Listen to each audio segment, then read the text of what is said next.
So, going into my 30s, after 2010, um, after having that phenomenal experience, it really changed me because the spiritual walk that I knew I was to have, even as a teenager, that I shut off after that experience of those 3 days becoming a pain portal and alchemizing it for Earth.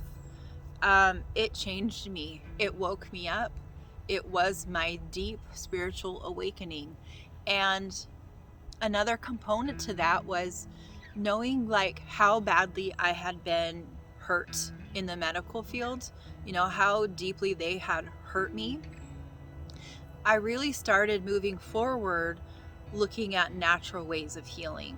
And so physically, I was looking to change my life in that how can I take care of my body in natural ways? How can I do things better physically?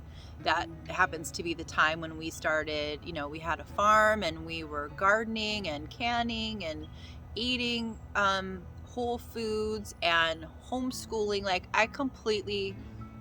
we completely transformed our life.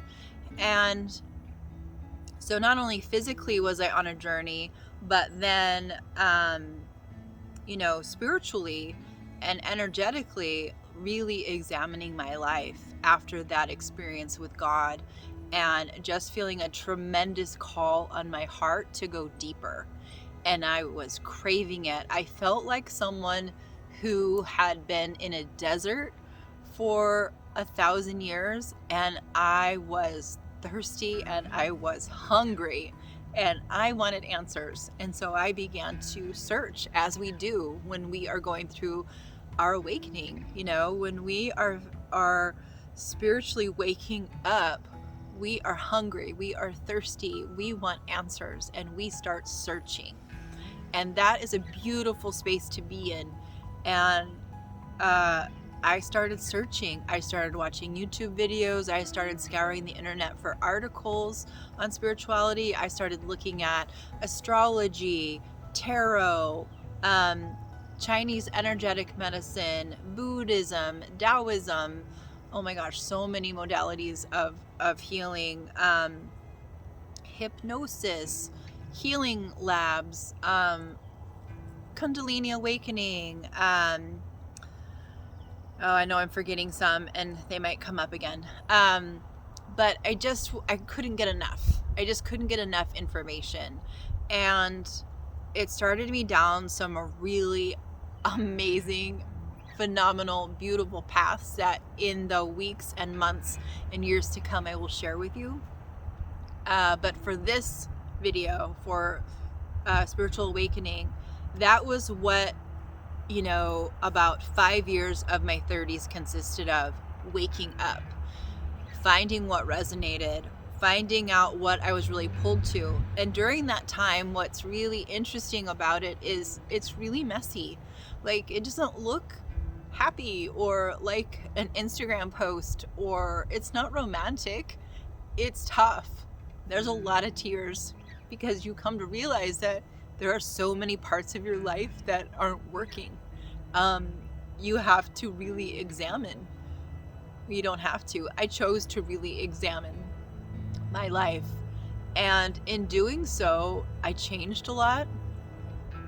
And what ended up happening, I said there were about three like pretty major components to my spiritual awakening. So one was saying no to God in my 20s. Second one, in my 30s, having 3 days as a pain portal with spirit. And then the third one, realizing that there were so many parts of my life that weren't working. And in that, I chose to end my marriage. And that was catalyst number 3. So in between parts 2 and 3, there were several years of searching and diving deep into who am I? What do I want? Why am I here? Like, what on earth is this all for? Because if pain portals exist, I can never unknow what I just went through there. So why did that happen for me, and what is my path forward? And so part of my path was, ceasing to be married and figuring out who the heck I was. And so, we're at 38 years old and I'm single. And getting married at 19, being single at 38, I'd never been single. I'd never done that. I'd never had my own place or, been on my own. And so that alone is quite a spiritual awakening, just figuring out who I am. But through that, during that time, there was about 18 months that I was studying Chinese energetic medicine and also working with clients. And that was part number 3 of divorcing and then studying ancient Chinese medicine and working with clients and deeply knowing, like, I remember this. Like, I've done this before. Like, I feel like I've done this 1,000 times in 1,000 lifetimes. Like, I'm a healer. Like, and you can say whatever word you want to say. Some people don't like to say healer. You could say I assist in healing. Like, I have the ability to help transform pain in people into growth, power, and beauty. So I am an alchemist.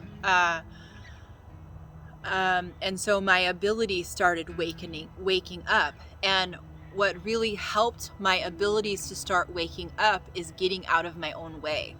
So part of my spiritual awakening was letting go of any ego bull of who I thought I was, because I was now figuring it out. I don't know who I am. I grew up being a Christian. My 20s were, like, you could say, falling away, and now I'm studying Buddhism and Taoist principles and Chinese energetic medicine, and I'm working with clients and we're having amazing healing sessions. And I had the opportunity during that time to go to, Native American reservations and offering healing work and having sacred ceremonies with them. And, like, it was amazing. As I look back and I'm talking to you, this is so cool, because as I'm orating this video, I'm realizing, like, if I could walk away from one thing from this video series, it's that the biggest thing is taking the next step and taking it in bravery. Because every time I took the next step, a little more was revealed. It's like every time you choose the yes, like, yes, this scares me, but yes, every time I chose yes, more was revealed. That's the big secret, right, in manifesting, in spiritual awakening. Yes, surrender. And so I kept surrendering over and over and over. And after, studying with in the Chinese energetic medicine realm and learning all about the connection, the phenomenal connection, and the Chinese do it so well, in the connectedness of our physical plane, our energetic plane, our spiritual plane. When I learned that, to help heal myself, and then to help heal others, it opened up so many abilities in me. And then it, became where I opened up access to working with animal guides for clients and with myself. And then I opened up access to being a medium and working with clients who have had loved ones cross over. And then it opened up into accessing the ability to talk to councils and to talk to spirit guides and to work with the Arcturian Council. And as I continued to say yes and surrender and to open myself over and over again, the path becomes a little wider. It's like the more, something that's coming to mind right now for me is, like, as an encouragement, yes, it is a narrow path when we choose our spiritual path and we choose to spiritually awaken. There's a lot of there's a lot that goes down when that happens, and it is tough. But there is so much beauty in the toughness. There is so much beauty in saying yes that I really, really want to encourage you right now. If you're watching this, this is for you. There's so much phenomenal beauty in the surrender and in the path, because it is a narrow path. But what you come to find over and over again as you say yes, as you continue to be brave and you walk forward in your sovereignty and you walk forward in your power, oh my gracious, the path starts to get a little wider and the path starts to get a little clearer, and all of these gifts start to come on board because Spirit is seeing that you're doing the work. You're chopping wood and carrying water. You're doing, you're living in your heart. You're living in your essence. You're living in your still point.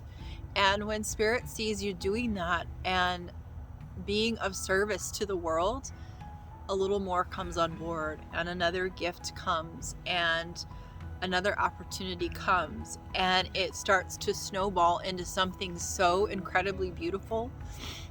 And even though there are many days that still feel really tough, there are way more that are so breathtakingly gorgeous that I'm here for it. Like, I'm a hell yes on spiritual awakening.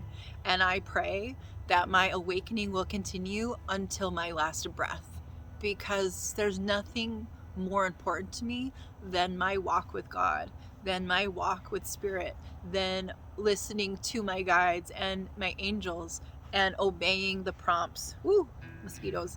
Then obeying the prompts.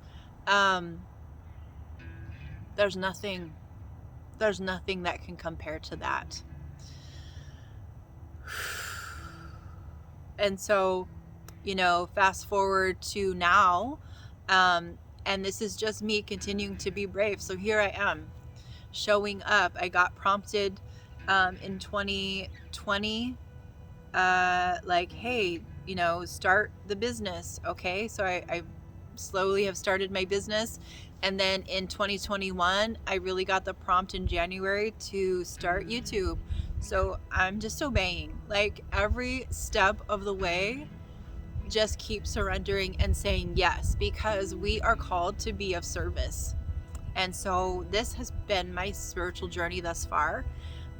There are a lot more components to it that I'll share about, but this is kind of like an overview for you to get to know me. If you have questions, please ask them in the comments. If you have ideas or topics or questions about something that you'd want me to do a video on, please suggest it. And I would love to connect with you in the comments. If it's your first time here, I'm so stoked that you're here. If you're returning, thank you. And please feel free to share and hit the bell and subscribe and all the things. Like the video. It helps more people like us find it so that we can feel encouragement from each other, because spiritual awakening is really tough some days, and this might bring them a lot of solace. All right, till next time, soul love to you.